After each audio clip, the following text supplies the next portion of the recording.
కేంద్ర హోంమంత్రి అమిత్ షా గన్నవరం మండలం కొండపావులూరులో పర్యటించనున్నారు. నూతనంగా నిర్మించిన జాతీయ విపత్తు నిర్వహణ సంస్థ ఎన్ఐడిఎం, జాతీయ విపత్తు ప్రతిస్పందన దళం ఎన్డీఆర్ఎఫ్ 10వ బెటాలియన్ ప్రాంగణాలు ప్రారంభించనున్నారు.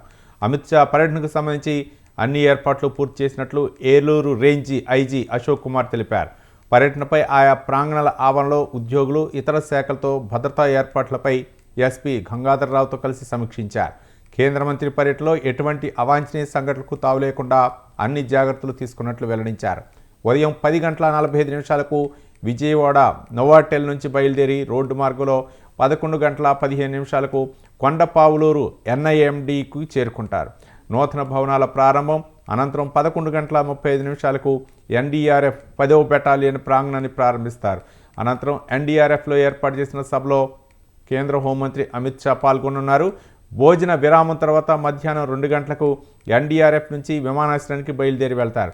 అమిత్ షా కార్యక్రమంలో సీఎం చంద్రబాబుతో పాటు కేంద్ర మంత్రి బండి సంజయ్ కూడా పాల్గొనున్నారు.